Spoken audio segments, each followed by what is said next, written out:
Bismillahirrahmanirrahim.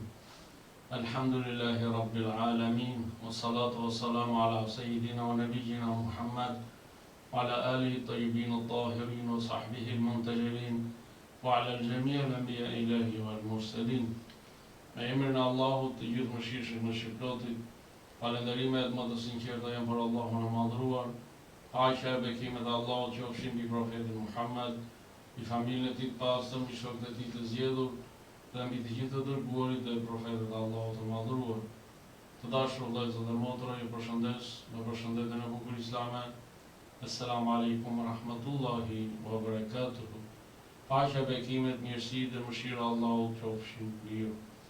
Në ajetin 8 të surës Maide, Allahu i madhruar thot: Bismillahirrahmanirrahim. Ya ayyuhalladhina amanu kunu qawwamina lillah شهداء بالقسط ولا يجرمنكم شنآن قوم على أن لا تعدلوا اعدلوا هو أقرب للتقوى واتقوا الله إن الله خبير بما تعملون. O ju që keni besuar, bëhuni të qëndrueshëm në urdhrat e Allahut dhe bëhuni dëshmues me drejtësi. Le të mos ju nxis urrëtia ndaj njerëzve për të bërë pa drejtësi. Bëhuni të drejtë, se kjo është më afër devotshmërisë, dhe friksojuni Allahut. Padyshim Allahu është i gjithdijshëm për çdo gjë që punoni ju. Ky ajet i bekat na fton që drejtësia të jetë themeli i marrëdhënieve tona me njerëzit. Besimtari i vërtet nuk e lejon urrëtin, xhelozin apo interesin personal që të cënojë drejtësinë. Vetëm në këtë mënyrë ndërtohet një shoqëri e shëndosh dhe një zemër e pastër për Allahun e madhruar. Ky ajet na mëson se drejtësia është detyrë hyjnore. Besimtari duhet jetë gjithmonë i drejtë, jo sepse i leverdis atij, por sepse është urdhër i Allahut. Ajeti na mëson se drejtësia nuk ndikohet nga ndjenjat dhe kur nuk duhet të ndikohet. As dashuria, as urrëtia nuk duhet ta prishin gjykimin e njeriu me drejtësinë. Edhe nëse dikush është armik, nuk lejohet të bëhet pa drejtësi ndaj tij, nëse ai kur ai ka të drejtë. Ajeti na mëson se drejtësia është shenjë e devotshmërisë. Allahu na mëson se të qenit i drejtë është rruga më e afërt e devotshmërisë, at-taqwa. Pra, nuk mjafton vetëm adhurimi formal. Devotshmëria e vërtet shfaqet kur vepron me drejtësi. Ajeti gjithashtu na mëson mbi hyrjen e Allahut të plotfuqishëm, duke na kujtuar se Allahu di çdo gjë që ne bëjmë. Asnjë padrejtësi nuk mbetet e fshehur, edhe nëse bëhet në fshehtësi. Sepse Allahut nuk i fshihet asgjë në qiell e në tokë. Ai është i mirë informuar dhe i gjithë ditur për veprat tona, qofshin ato haptasi apo fshehtasi. Drejtësia ka qenë preokupimi i njeriu gjatë gjithë historisë. Në çdo kohë, në përputhje me ndjenjën e nevojës për drejtësi, e cila ka përfshirë gjithë njerëzit për gjatë gjithë historisë, dhe vazhdon, dhe do të vazhdojë. Dhe për këtë, mendimtarët, filozofët dhe dietarët janë thelluar në këtë temë, në temën e drejtësisë, dhe ajo është bërë një epiqendër e vëmendjes së tyre. Janë zhvilluar kërkime dhe janë propozuar teori mbi drejtësinë që në kohët e lashta e deri në ditët e sotme. Janë përpiluar ligje si të ruhet, si të zbatohet dhe si të përhapet drejtësia. Por, fatkeqësisht, më së shumti, ato ligje janë thjesht boj mbi letër dhe nuk zbatohen, sepse realiteti flet të kundërtën e atyre ligjeve të përpiluara për drejtësinë. Sot shikojmë pra që i drejti quhet i padrejt dhe padrejtësia ka marrë dhenë në mesin e njerëzve. Në fenë e pastër islame, drejtësia është parim themelor dhe i shenjtë. Në Kuranin e shenjtë gjenden ajete që urdhërojnë për zbatimin e drejtësisë. Po ashtu edhe në thëniet e profetit Muhammed sallallahu alaihi wa ali dhe të ehli bejtit e tij të pastërt. Në ajetin 90 të surës Nahl, Allahu i madhruar thotë: Bismillahirrahmanirrahim. Inna Allaha ya'muru bil 'adli wal ihsani wa ita'i dhil qurba wa yanha 'anil fahsha'i wal munkari wal baghi ya'idhukum la'allakum tadhakkarun. Allahu urdhëron për drejtësi, bamirësi dhe dhënie të afërmëve dhe ndalon nga të shëmtuarat e keqja dhe shtypja. Ky ajet i bekuar është një nga ajetet më të fuqishme dhe gjithëpërfshirës në Kur'an për drejtësinë, për etikën dhe sjelljen njerëzore. Ai konsiderohet nga dietarët si ajeti i moralit dhe shpesh lexohet në fund të hutbes së xumas për shkak të rëndësisë së madhe që ai ka. Në këtë ajet Allahu i madhruar urdhëron që çdo njeri të sillet me drejtësi në çdo situatë, në familje, në punë, në shoqëri, madje edhe me armiqtë e tij. Ky ajet na tregon qartë se drejtësia është boshti rreth të cilit ndërtohet një shoqëri e shëndosh, e pastër, e devotshme. Pa drejtësi nuk ka paqe, nuk ka harmoni. Ky ajet, pra ajeti 90 i surës Nahl, na mëson të ndërtojmë karakter të pastër, shoqëri të drejtë dhe marrëdhënie të shëndetshme me njerëzit. Ai është një udhërofyes praktik për jetën e përditshme, në sjellje, në komunikim, në familje dhe në shoqëri. Pra gjithmonë të jemi të drejtë. Islami e ndalon rrepsisht çdo lloj forme të shtypjes dhe të dhunës, qoftë ndaj individit apo komunitetit. Islami e ndalon rrepsisht çdo vepër të keqe që shoqëria e konsideron të papranueshme, si padrejtësia, mashtrimi, vjedhja, gënjeshtra, korrupsioni, prishja, e të tjera, e të tjera. Në ajetin 135 të surës Nisa, krijuesi ynë i dashur, Allahu i plotfuqishëm thotë: Ja ayyuhalladhina amanu kunu qawwamina bil qist shuhada'a lillah walau ala anfusikum aw al walidaini wal aqrabin. O ju që keni besuar, jini të vendosur për drejtësi, dëshmues për Allahun, qoftë edhe kundër vetes tuaj apo prindërve dhe të afërmën. Ky ajet i bekuar na mëson pra se drejtësia nuk është çështje interesash personale, por detyrë e shenjtë dhe urdhër nga Allahu fuqiplot, që duhet të zbatohet pa dallim. Pra të gjithë njerëzit duhet ta zbatojnë drejtësinë. Në këtë ajet fisnik ka një thirrje të qartë për besimtarët që të jenë shtylla e drejtësisë në tokë dhe të qëndrojnë në të drejtën dhe të jenë me drejtësinë gjithmonë, pavarësisht rrethanave.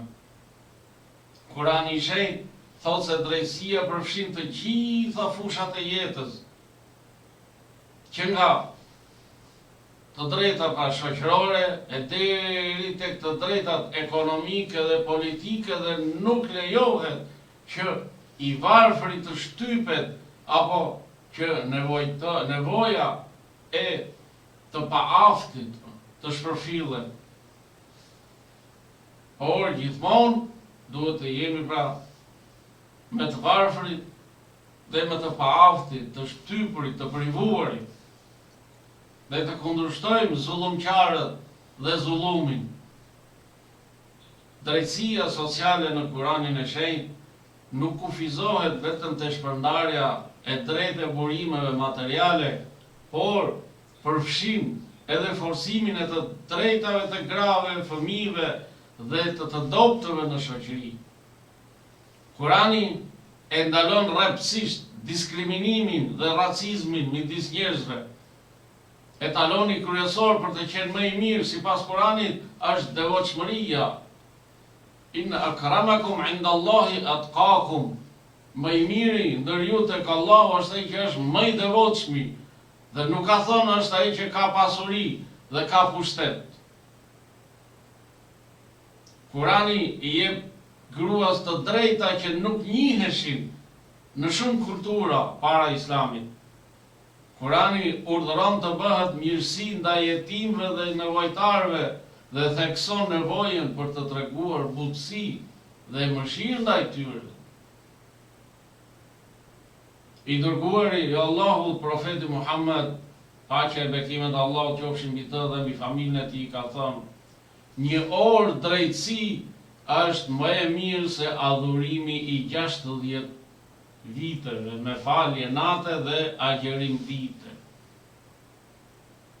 Ndërsa një orë pa drejtësi në gjykim është më e rëndë dhe më e madhe tek Allahu se sa mëkatet e 60 viteve. Prandaj pra të kemi kujdes nga padrejtësia, të jemi pra gjithmonë të drejtë. Siç ta thot për profeti, që thot një orë të bëhet drejtësi është më e mirë se sa të adhurosh 60 vite duke u falur natën e duke agjëruar ditën. Ndërsa një orë pa drejtësi në gjykim është më e rëndë. Dhe mëkat pra më i madh tek Allahu se sa mëkatet e 60 viteve. Transmetohet se Imam Aliu paqja qoftë mbi të ka thënë: shoqëria do të qëndrojë e fortë kur të drejtat u jepen atyre që u përkasin dhe padrejtësia ndalohet. Sa e mrekullueshme pra do kjo thënë. Pra nëse dëshirojmë një shoqëri të fortë, atëherë le t'u japim të drejtat atyre që u takojnë dhe ta zhdukim padrejtësinë nga mesi i shoqërisë. Pra kjo thënie e Imam Aliut, paqja qoftë mbi të, tregon se siguria dhe stabiliteti shoqëror nuk burojnë nga fuqia e armëve apo nga pasuria, por nga ndjenja e drejtësisë mes njerëzve. Gjithashtu Imam Aliu paqja qoftë mbi të ka thënë: vërtet, drejtësia është peshorja e Allahut të lartësuar, të cilën ai e ka vendosur tek krijesat dhe e ka ngritur për vendosin e së drejtës. Prandaj, mos e kundërshto atë për Allahun në peshoren e tij dhe mos e sfido në pushtetin e tij. Në një thënie tjetër, Imam Aliu paqja qoftë mbi të ka thënë: Allahu i lartësuar e bëri drejtësinë mbështetje për njerëzit, pastrim nga padrejtësitë dhe mëkatet dhe zbukurim për Islamin. Pra drejtësia është një hierarshi, është zbukurim e Islamit, Të dashur vëllezër dhe motra, një nga sprovat më të mëdha për shoqërinë është pra edhe pasuria. Nëse ajo përqendrohet vetëm në duart e pak njerëzve, atëherë lind shtypja, vjedhja, grabitja, vrasja, urrejtja, trazirat dhe humbet drejtësia. Feja e pastër islame urdhëron për drejtësi ekonomike. Në ajetin 7 të surës Hashr, Allahu i madhruar thot: "Kej la yakuna dulatan bayna al-aghniya'i minkum", që pasuria të mos qarkulloj vetëm mes të pasurve tuaj. Ky parim kuranor është i qartë se pasuria duhet të qarkullojë në mënyrë të drejtë dhe jo të bëhet monopol, siç është sot, ku pasuria ndodhet në duart e disa të pasurve. Është transmetuar nga Imam Sadiku paqja qoftë mbi të, se ka thënë: Allahu nuk e bekon një shoqëri ku i varfëri shtypet dhe i pasuri nuk e ndihmon ato. A këtu shohim lidhjen e drejt për drejt midis drejtësisë ekonomike dhe paqes së përgjithshme në mesin e shoqërisë. Drejtësia është themeli i paqes. Paqë nuk do të thotë thjesht mungesë e luftës, por do të thotë gjendje e qetësisë shpirtërore dhe sociale, kur shoqëria është e drejtë në shpërndarjen e të mirave, në bashkëpunime, në sjellje, atëherë pjesëtarët e asaj shoqërie janë të qetë, pa xhelozi dhe pa urrëtie në zemrat e tyre. Imam Aliu paqja qoftë mbi të ka thënë: drejtësia është jeta e ligjeve dhe pa drejtësi ligjet vdesin. Pra pa drejtësi sociale e ekonomike edhe paqja bëhet një ëndër e paarritshme. Profeti Muhammed sallallahu alaihi wa alihi është shembulli më i lartë i drejtësisë. Ai në jetën e tij trajtonte të gjithë me drejtësi, pa bërë dallim midis të pasurit dhe të varfrit. Imam Aliu paqja qoftë mbi të, gjatë udhëheqjes së tij, kur shpërndante pasurinë publike, nuk bënte dallim mes arabëve, jo arabëve, mes miqve dhe të tjerëve. Kjo ishte një praktikë konkrete e drejtësisë ekonomike, që pushtetarët e sotme dhe çdo kohë duhet të njihen me jetën e profetit Muhammed sallallahu alaihi wa alihi, me jetën e Imam Aliut alayhi salam, dhe të mësojnë prej tyre se si të udhëheqin me drejtësi në mesin e njerëzve. Të dashur vëllezër dhe motra, shoqëritë moderne shpesh vuajnë nga barazia ekonomike dhe sociale. Mësimet e Kuranit, të profetit Muhammed dhe të ehlibejtit të pastër, paqja qoftë mbi të, janë të qarta. Ato na mësojnë se të pasurit kanë përgjegjësi ndar të varfërve. Qeverisja duhet jetë e bazuar në drejtësi, jo në interesa personale. Çdo formë e shtypjes, padrejtësisë dhe korrupsionit është shkelje e paqes. Drejtësia sociale dhe ekonomike nuk është vetëm një vlerë morale, por një kusht i domosdoshëm për paqen. Kur Kurani, profeti Muhammed dhe ehlibejti i pastër na urdhërojnë për drejtësinë, kuptojmë se Islami ka ofruar një model të përjetshëm për shoqërinë njerëzore.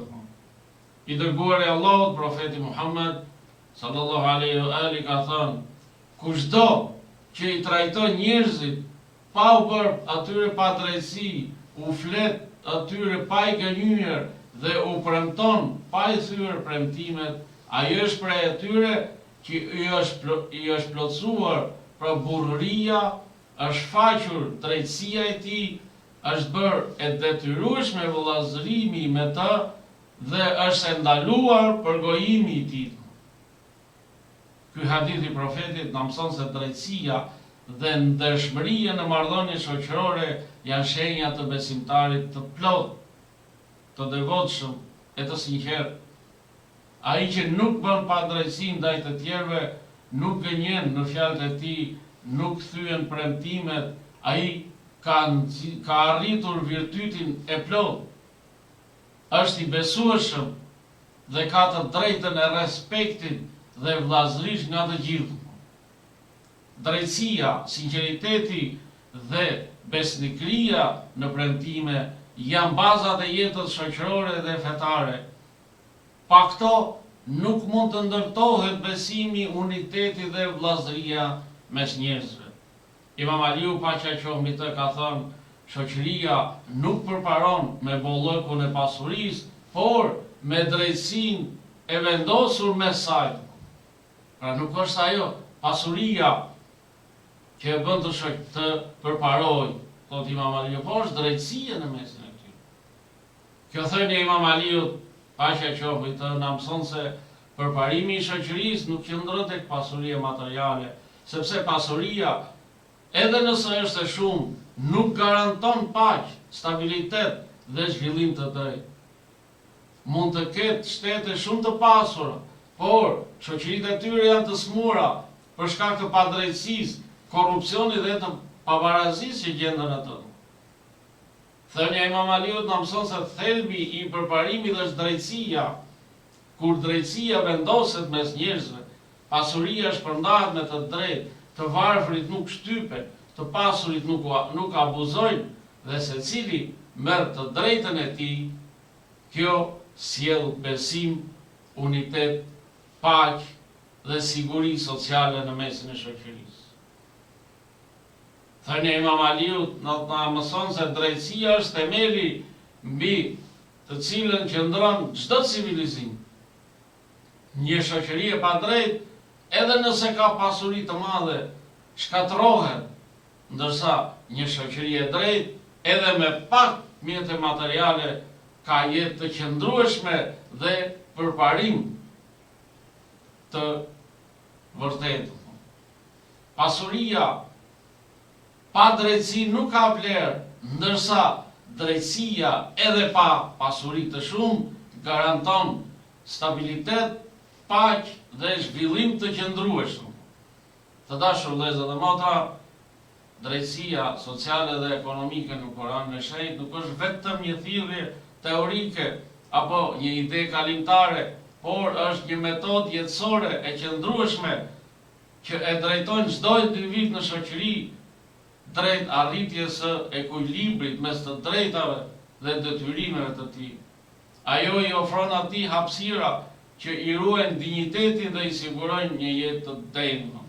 Është një sistem i plot që buron nga vlerat e qiellit dhe përmban themel për stabilitetin në tokë, duke synuar shpërndarjen e drejtë të drejtave mes individëve, pa dallime apo favorizime, në mënyrë që të gjithë të jetojnë në një shoqëri ku mbi zotëron pra siguria, paqja dhe qetësia. Kurani i Shenjtë ka ardhur për të theksuar se drejtësia nuk është thjesht një cilësi e njeriut, por është vullneti i Allahut, të cilin ai e dëshiron për njerëzit në çdo kohë dhe në çdo vend. Drejtësia sociale dhe ekonomike në Kur'an nuk është çështje zgjedhjeje, por është një detyrë e shenjtë dhe përgjegjësi për çdo individ në shoqëri, duke filluar nga sundimtari e deri te njeriu më i thjeshtë. Drejtësia sociale në Kur'an nuk është thjesht pra një teori filozofike, por është zbatim praktik i të gjithë sistemit të jetës që i përket, që Islami kërkon. Ajo ka për qëllim përmirësimin e gjendjes së njerëzve dhe mundësimin që ata të jetojnë në një ambient ku të realizohen barazia dhe dinjiteti. Është një thirrje për të gjithë njerëzimin që të jetojë në një shoqëri ku i dopti nuk shfrytëzohet, askush nuk shtypet, ku të gjithë respektohen dhe secili pra i jepet e drejta e tij. Feja islame është feja drejtësisë dhe urdhëron për drejtësi. Duhet që të gjithë besimtarët të jenë të pajisur, të veshur me këtë virtyt të lartë, me virtytin e drejtësisë. Të mos i bëjnë pa drejtësi vetëm e të tyre, të mos i bëjnë pa drejtësi të tjerëve, por gjithmonë të jenë të drejtë në jetën e tyre. Allahu na bëf për atyre që punojnë për drejtësinë dhe për paqen. Allahu ju ruajt, ju, familjet tuaja, kudo që t'jeni. Assalamu alaikum wa rahmatullahi wa barakatuhu. Paqe, bekimet, mirësi dhe mëshira Allahut qofshin mbi ju.